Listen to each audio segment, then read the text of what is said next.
Vous pensez probablement que le parcours financier de Barack Obama a décollé uniquement après son installation à la Maison-Blanche, mais la réalité est bien plus intéressante. Bien que son salaire présidentiel ait été impressionnant, ce qu'Obama fait maintenant et comment il vit depuis qu'il a quitté ses fonctions sont tout simplement remarquables. Aujourd'hui, nous plongeons dans le monde somptueux et secret de la vie post-présidentielle de Barack Obama. Des biens immobiliers époustouflants aux accords stupéfiants et aux loisirs de luxe, nous sommes sur le point de découvrir comment l'ancien président des États-Unis a construit un empire et vit désormais comme un milliardaire. Le chemin vers le pouvoir. L'ascension de Barack Obama contre toute attente. Barack Hussein. Obama Jr. est né le 4 août 1961 au Queen Medical Center à Honolulu, Hawaï. Il est le produit d'une romance née dans un cours de langue russe à l'université d'Hawaï entre son père, Barack Obama Sr., un Kenyan, et sa mère, Anne Dunham, originaire du Texas. Dès son jeune âge, il ne bénéficiait pas de la même chance que de nombreux autres enfants, devant être témoin de la rupture du mariage de ses parents. Son père est rentré au Kenya et, tragiquement, est décédé dans un accident de voiture en 1982. Peu après, sa mère a épousé un homme indonésien. Peu de gens auraient pu imaginer qu'une vie marquée par l'absence de l'amour paternel, quittant une vie confortable à Hawaï pour vivre avec sa mère et son beau-père, deviendrait une aventure excitante pour ce garçon de 6 ans. Cette expérience a profondément influencé la personnalité de la grande figure qu'il allait devenir. En réfléchissant à son enfance, il a déclaré qu'il était « plus chanceux que de nombreux autres enfants parce que j'ai été élevé à la fois comme un enfant blanc et comme un enfant de couleur ». Il se considère comme un bénéficiaire significatif de cette diversité culturelle. Pour atteindre le trône qu'il occupe aujourd'hui, le président Barack Obama a toujours aspiré à l'excellence académique dès son jeune âge, réalisant des accomplissements scolaires remarquables qui ont suscité l'admiration de nombreux. Malgré les complexités de son histoire familiale et ses fréquents déménagements, le président afro-américain a constamment priorisé ses études. Après avoir obtenu son diplôme de l'école secondaire en 1979, il a fréquenté le Occidental College à Los Angeles. Son inscription au département de sciences politiques de l'Université Columbia à New York en 1981, où il s'est spécialisé en relations internationales, l'a conduit à obtenir son diplôme de baccalauréat en 1983. Peu après, il a eu l'occasion de travailler pour Business International Corporation et le New York Public Interest Research Group. Après 4 années à New York, le président Obama a déménagé à Chicago, où il a passé 3 ans en tant que directeur du Developing Communities Project, une organisation affiliée à l'Église. Pendant cette période, il a aidé à constituer une équipe et à augmenter le financement de $70 000 à $400 000.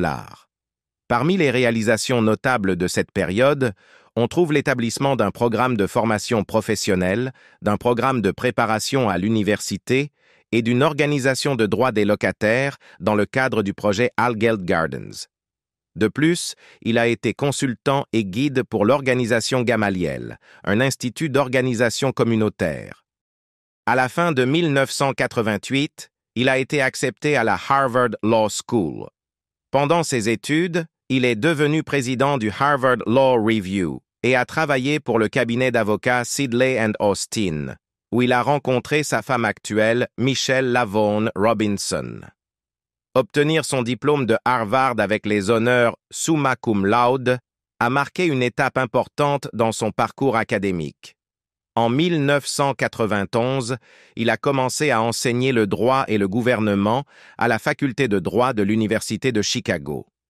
Au cours des 12 années suivantes, il a enseigné le droit constitutionnel, d'abord en tant que conférencier, puis en tant que conférencier senior. Simultanément, il a siégé au conseil d'administration du Woods Fund of Chicago de 1994 à 2002, levant des fonds pour le Developing Communities Project, visant à améliorer les conditions de vie dans les zones pauvres touchées par les maux sociaux et le chômage. De plus, il a été impliqué dans le Chicago Annenberg Challenge de 1995 à 2002, servant en tant que président fondateur et président du conseil pendant cette période. Son travail juridique et ses initiatives politiques l'ont conduit à se présenter au Sénat de l'État de l'Illinois en 1996, où il a été élu pour remplacer Alice Palmer à la tête du 13e district de Chicago. Le nom de Barack Obama a de nouveau été évoqué en 2002 lorsqu'il a été réélu au Sénat de l'État de l'Illinois. En février 2007, il a officiellement lancé sa candidature à la présidence, surmontant des adversaires impressionnants comme Hillary Clinton et John McCain pour devenir le 44e président des États-Unis. Succès financier précoce. Avant de sauter à la vie de milliardaire d'Obama, revenons au début des années 2000 pour explorer sa stratégie financière précoce. Barack Obama, longtemps avant de devenir président, gagnait un modeste salaire de 80 000 $ en tant que membre du Sénat de l'Illinois. Ce n'était pas une fortune, mais Obama avait d'autres projets. Il était déterminé à gravir les échelons politiques tout en assurant son avenir financier. L'un des moyens par lesquels il a réussi cela était d'enseigner en tant que conférencier à la faculté de droit de l'Université de Chicago, un poste qu'il a occupé pendant plus d'une décennie. Ce travail secondaire lui rapportait 32 000 $ de plus par an. Cela peut sembler peu, mais combiné à son salaire de sénateur de l'Illinois, Obama gagnait un bon montant pour quelqu'un encore relativement inconnu sur la scène nationale. Mais voilà le point crucial. Obama ne se contentait pas de compter sur son emploi pour ses revenus. Il pensait à l'avenir, investissait judicieusement et jouait sur le long terme. Un des mouvements clés a été son investissement dans le fonds Vanguard Wellington, qui valait entre 100 000 $ et 200 000 $ à l'époque. Cela indiquait clairement qu'Obama prenait des mesures pour assurer sa stabilité financière bien avant de devenir une figure nationale. Déjà à l'époque, il comprenait l'importance des investissements pour faire croître sa richesse, et ses décisions précoces ont jeté les bases de ce qui allait devenir son empire multimillionnaire. Alors qu'il passait de la politique locale à la scène nationale, ses décisions financières ne faisaient que devenir plus astucieuses, mais cela n'est que le début. Parlons de ce qui a vraiment propulsé son revenu vers de nouveaux sommets. Le jeu de l'édition, le grand coup d'Obama. Bien qu'Obama ait gagné un revenu respectable grâce à la politique et à l'enseignement, c'est lorsqu'il a fait son entrée dans le monde de l'édition que sa richesse a véritablement explosé. Tout a commencé avec un petit contrat de livres. En 2005, Barack Obama a décroché un contrat multilivre qui a changé sa vie avec Random House, incluant une avance de 1,9 million de $ pour son livre The Audacity of Hope. Ce n'était pas un livre comme les autres, c'était un best-seller qui l'a propulsé sur la scène nationale en tant que penseur influent et futur candidat à la présidence. L'audace de l'espoir n'a pas seulement connu du succès, c'était un phénomène culturel. Le livre a passé un incroyable total de 30 semaines sur la liste des best-sellers du New York Times, captivant les lecteurs avec le message d'espoir, d'unité et de changement d'Obama. Ce n'était pas seulement un exploit littéraire, c'est devenu une pierre angulaire de sa plateforme politique, consolidant sa réputation de leader charismatique. Le succès du livre n'a pas seulement apporté la célébrité, mais aussi des gains considérables, et Obama en a profité. En fait, la version audio du livre a même remporté un Grammy Award pour le meilleur album de paroles en 2008, ajoutant une autre distinction à un CV déjà impressionnant. Mais avant The Audacity of Hope, un autre livre a joué un rôle crucial dans l'ascension d'Obama, ses mémoires Dreams from My Father. Publié pour la première fois en 1995, le livre n'a pas beaucoup suscité d'intérêt jusqu'à ce qu'Obama devienne plus connu, en particulier après son discours électrisant lors de la Convention nationale démocrate de 2004. En 2005, après sa nouvelle notoriété, Obama a gagné plus de 847 000 $ grâce à ses mémoires antérieures. C'est près d'1 million de $ pour un livre qui était sur le marché depuis 10 ans. Il est clair que les projets d'édition d'Obama portaient leurs fruits, mais l'argent réel provenait des redevances continues. La même année, il a gagné 378 000 $ uniquement en redevances, et l'année suivante, près de 150 000 $ de plus. En 2007, Obama avait accumulé près de 3,3 millions de dollars en redevances de livres, solidifiant son statut d'auteur millionnaire. Ainsi, même si Obama continuait de percevoir un salaire solide de sa carrière au Sénat et de son emploi d'enseignant, c'est son travail littéraire qui a véritablement jeté les bases financières de son succès futur. Et ce n'est pas fini, car une fois qu'il est devenu président, le flux de trésorerie a vraiment commencé à affluer. Examinons de plus près les investissements et les mouvements financiers avisés qui ont mis Obama sur la voie rapide vers le statut de milliardaire. Le portefeuille immobilier luxueux. Parlons maintenant de la façon dont Obama dépense son argent, et ce n'est pas seulement pour des luxes quotidiens. Depuis leur départ de la Maison-Blanche, Barack et Michelle Obama ont investi dans des propriétés immobilières véritablement époustouflantes, la plus remarquable étant leur domaine de 11,75 millions de dollars à Martha's Vineyard, acheté en 2019. Ce domaine est la définition même du luxe, avec 29 acres de propriétés privées en bord de mer. Le manoir lui-même dispose de 7 chambres, d'une piscine, de vastes pelouses et, bien sûr, de vues imprenables sur l'océan Atlantique. Martha's Vineyard est l'une des régions les plus exclusives des États-Unis et la famille Obama s'est assurée sa propre part de ce coin privilégié. Mais pourquoi Martha's Vineyard? Eh bien, au-delà de sa beauté naturelle, Martha's Vineyard offre le mélange parfait entre intimité et prestige. C'est l'endroit où l'élite se rend pour s'évader et la famille Obama en a fait son refuge estival de prédilection. Ils sont fréquemment aperçus profitant de vacances en famille paisibles là-bas, loin du tumulte de la vie citadine, leur permettant de se ressourcer et de se détendre en toute intimité. Mais ce n'est pas leur seule résidence haut de gamme. Les Obama possèdent également un manoir de 8 millions de dollars dans le quartier huppé de Kalorama à Washington, D.C. Cette propriété, achetée après le départ d'Obama de ses fonctions, sert de résidence principale à la famille lorsqu'ils sont dans la capitale. La maison comprend 9 chambres, une cuisine spacieuse, une luxueuse terrasse en pierre et, bien sûr, toutes les caractéristiques de sécurité que l'on peut attendre d'un ancien président.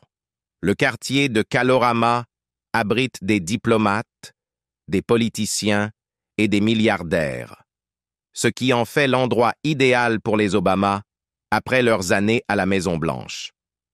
Entre leur domaine de Martha's Vineyard et leur manoir de Kalorama, les Obama ont créé un portefeuille immobilier impressionnant d'une valeur bien supérieure à 20 millions de dollars. Mais ce qui est encore plus fascinant, c'est la façon dont ils ont transformé ces propriétés en véritables sanctuaires. Lorsque vous avez été au centre de la scène mondiale, l'intimité devient un luxe en soi, et les Obama n'ont épargné aucune dépense pour créer leur propre paradis privé. Vivre la grande vie, voyages et loisirs. Mais si vous pensez que les Obama se contentent de profiter de leur luxueuse demeure, détrompez-vous. Depuis leur départ de la Maison-Blanche, Barack Obama a pleinement adopté une vie de voyage, d'indulgence et de loisirs haut de gamme. L'un de ses passe-temps préférés? Le golf. Il n'est pas étranger à certains des parcours de golf les plus exclusifs du monde, des magnifiques fairways d'Hawaï au légendaire Link d'Écosse. Pendant son mandat, Obama a effectué près de 300 parties de golf, mais depuis sa démission, son amour pour le jeu n'a fait que s'intensifier. Bien sûr, il ne s'agit pas seulement de swinger, le golf est aussi un passage vers un mode de vie haut de gamme où les adhésions élitistes sont la norme et le luxe est intégré à chaque parcours. En ce qui concerne les voyages, les Obama savent comment passer des vacances avec style. Ils ont été aperçus dans certains des endroits les plus glamour du monde, que ce soit en naviguant avec des stars comme Oprah Winfrey et Tom Hanks, ou en se prélassant sous le soleil sur la splendide côte amalfitaine en Italie. L'un de leurs retraites préférées? Le Brando Resort ultra exclusif en Polynésie française, où des villas privées sont dotées de piscines à débordement, de plages immaculées et de l'isolement dont la plupart d'entre nous ne peuvent que rêver. Pour les Obama, cependant, c'est juste un autre lieu de vacances. La vie de Barack Obama après la présidence n'est pas seulement du golf et des vacances glamour. Il a également adopté des activités plus palpitantes. L'un de ses moments les plus mémorables après la présidence a été le kitesurf avec le milliardaire Richard Branson. C'est le genre de loisir qui s'intègre parfaitement à son nouveau style de vie. Car après tout, Obama fait maintenant partie du club des milliardaires. Ce ne sont pas seulement des passe-temps de loisirs. Ils reflètent un homme qui a embrassé la liberté et les privilèges que lui confère sa nouvelle richesse. L'histoire de la vie de Marie Laforêt résonne étroitement avec celle d'Héloïse, le personnage du film Mon bébé, réalisé par sa fille Lisa Azuelos, qui explore avec émotion les thèmes de la maternité et de la nature douce amère du lâcher-prise. Le film raconte l'histoire d'une mère divorcée, réfléchissant à son lien avec sa fille, qui se prépare à quitter la maison. Lisa, réalisatrice à succès célébrée pour des films comme LOL et Mon bébé, a puisé dans ses propres expériences d'une enfance difficile pour façonner son récit. Après la séparation de ses parents lorsqu'elle n'avait que 2 ans, Lisa a passé peu de temps avec sa mère avant d'être placée en pension, lui laissant des sentiments de négligence et d'abandon. Dans une interview avec Le Parisien, elle a ouvert son cœur sur son enfance, déclarant « Je n'ai pas eu beaucoup d'enfance. J'ai grandi dans des dortoirs, toujours en alerte, protégeant mon petit frère de la violence qui nous entourait. » Cette lutte a forgé en Lisa une détermination à guérir de son passé douloureux en créant un environnement bienveillant pour ses propres enfants. La seule façon de réparer cela était de tracer un chemin avec mes enfants. J'ai veillé à ce qu'ils m'aiment, a-t-elle exprimé, réfléchissant à son rôle de mère, dévouée envers ses 3 enfants, y compris sa fille Thaïs, qui joue l'adolescente dans Mon bébé. À la suite du décès de Marie, Lisa a découvert une compréhension profonde des choix et des sacrifices de sa mère. « Je lui ai toujours pardonné », a-t-elle déclaré dans une interview avec Gala. « Pour toutes les femmes, choisir, c'est renoncer. Ma mère a choisi sa carrière puis une vie de femme et ce n'était pas contre moi. Avec l'âge, nous apprenons à ne pas prendre les choses personnellement et c'est une bonne chose. » Cette sagesse a été cultivée au fil des ans, notamment grâce à des retraites spirituelles qui lui ont permis d'introspecter et de grandir. Une de ces retraites en septembre 2019 a été particulièrement transformative, aidant Lisa à se préparer au départ imminent de sa mère et à renouer avec son moi intérieur. Avec la perte des parents, un nouveau lien se forme, plus paisible et doux. J'ai ressenti beaucoup d'amour, a-t-elle noté, réfléchissant aux changements dans leur relation. Lisa est également mère, avec des enfants à elle, dont l'actrice Thaïs Alessandrin et la réalisatrice Carmen Alessandrin.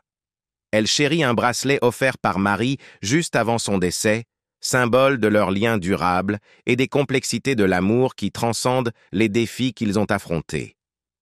En réfléchissant à la vie de sa mère, Lisa Azuelos a embrassé son parcours de guérison, reconnaissant que malgré les obstacles, l'amour et le pardon pouvaient ouvrir la voie à un avenir meilleur.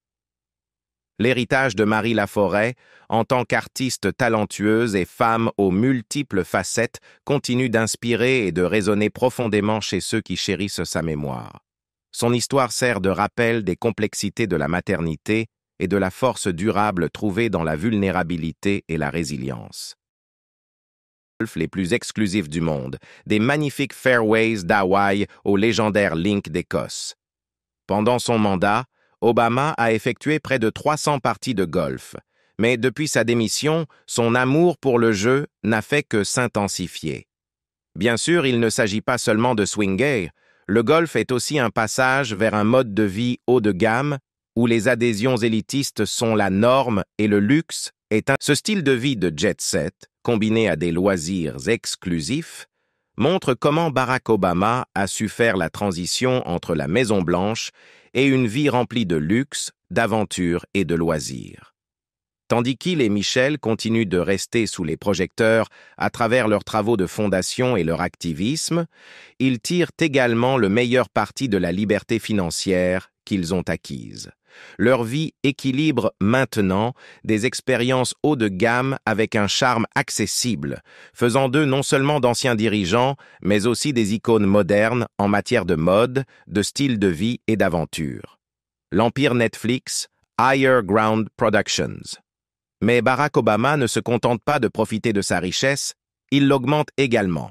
En 2018, Barack et Michelle Obama ont fait la une des journaux en signant un contrat de production massif avec Netflix, lançant leur entreprise Higher Ground Productions. Ce contrat, d'une valeur estimée à 100 millions de dollars, a été une source de revenus significative pour les Obama et leur a permis d'élargir leur influence au-delà de la politique. Higher Ground Productions ne se limite pas à produire du divertissement pour le plaisir. Il s'agit de créer du contenu qui s'aligne sur les valeurs des Obama, des histoires qui inspirent, élèvent et provoquent un changement social. Leur premier grand succès est survenu en 2019 avec la sortie de American Factory, un documentaire qui a remporté un Oscar du meilleur documentaire. Cette victoire a confirmé le statut des Obama non seulement en tant que figure politique, mais aussi en tant qu'acteur influent à Hollywood. Et American Factory n'est que le début. Higher Ground a prévu une liste de projets, y compris des documentaires, des films et des séries qui abordent des questions telles que le changement climatique, l'égalité raciale et le leadership. L'entrée de la famille Obama dans le monde des médias ne se résume pas à une simple quête de profit. Il s'agit de façonner les récits et de poursuivre le travail d'inspiration d'une nouvelle génération. En plus de leur contrat avec Netflix, les Obama ont également signé un partenariat avec Spotify pour produire des podcasts exclusifs, élargissant encore leur empire médiatique. La portée de leur société de production va bien au-delà du divertissement traditionnel, s'attaquant à l'univers en pleine croissance du contenu numérique. Et avec la voix charismatique de Barack Obama et le charme accessible de Michelle Obama, leurs podcasts sont devenus des succès instantanés. Charité et philanthropie. Maintenant, il est facile de se laisser emporter par le côté luxueux de la vie post-présidentielle d'Obama. Mais il est important de se rappeler qu'il est également resté profondément engagé dans la philanthropie. L'une des initiatives philanthropiques les plus emblématiques d'Obama est la Obama Foundation, lancée en 2014 avec pour mission d'inspirer, d'autonomiser et de connecter les gens pour changer leur communauté et le monde. Contrairement à certaines organisations caritatives qui opèrent en isolement, la Obama Foundation adopte une approche holistique, axée sur la formation au leadership, l'engagement mondial et l'innovation civique. La Fondation constitue un pilier des efforts d'Obama pour cultiver la prochaine génération de leaders, tant aux États-Unis qu'à l'étranger. La Obama Foundation se concentre également sur l'égalité des sexes, l'éducation et l'opportunité, en travaillant avec diverses initiatives comme la Global Girls Alliance, qui vise à autonomiser les adolescentes à travers le monde grâce à l'éducation. Avec plus de 98 millions de filles adolescentes non scolarisées, l'initiative de la Fondation met l'accent sur la mobilisation de l'attention et des ressources mondiales pour combler cette lacune. Au-delà de la Fondation, Obama a également un bilan personnel de philanthropie tout aussi impressionnant. Pendant sa présidence, Obama ne s'est pas seulement concentré sur des changements politiques pour le bien commun. Il a aussi mis son argent là où se trouvait sa bouche. En 2009, lorsqu'il a reçu le prix Nobel de la paix, Obama a pris la décision extraordinaire de donner l'intégralité de la récompense de 1,4 million de dollars à diverses causes caritatives. Ce geste n'était pas seulement une vitrine. Il illustre sa conviction d'utiliser sa fortune personnelle pour contribuer au bien commun. Les fonds ont été répartis entre 10 organisations caritatives différentes, chacune ayant des missions alignées sur les causes qui tenaient à cœur à Obama. Par exemple, 250 000 $ ont été versés à Fisher House, qui fournit un hébergement gratuit ou à faible coût aux vétérans et aux familles militaires recevant des soins dans des centres médicaux militaires. Un autre 200 000 $ ont été donnés au Clinton Bush Haiti Fund, visant à aider à reconstruire Haïti après le dévastateur tremblement de terre de 2010. L'engagement d'Obama en faveur des causes humanitaires, en particulier celles liées aux familles militaires, à l'éducation et à l'aide en cas de catastrophe, souligne ses intérêts philanthropiques larges et diversifiés. Au-delà de la donation du prix Nobel, Obama a fait des contributions régulières et substantielles à diverses causes. Rien qu'en 2015, lui et Michelle ont donné environ 64 000 $ à 34 différentes œuvres de charité. Leur portée philanthropique touche de nombreux secteurs, des services aux vétérans aux droits des femmes et à l'autonomisation des jeunes. Cela démontre qu'en tant que citoyen privé, Obama continue d'avoir un impact financier significatif sur de nombreuses causes caritatives. Comme nous l'avons vu, le succès financier d'Obama ne s'est pas construit du jour au lendemain. Des investissements judicieux, des opportunités bien chronométrées et l'exploitation de sa plateforme l'ont conduit là où il est aujourd'hui. Bien que sa vie inclue désormais des vacances de luxe et des loisirs haut de gamme, une chose n'a pas changé. Il utilise toujours son influence pour faire la différence. Merci d'avoir regardé. Si vous avez aimé cette vidéo, n'oubliez pas de liker, de vous abonner et d'activer la cloche pour plus d'informations sur des figures fascinantes.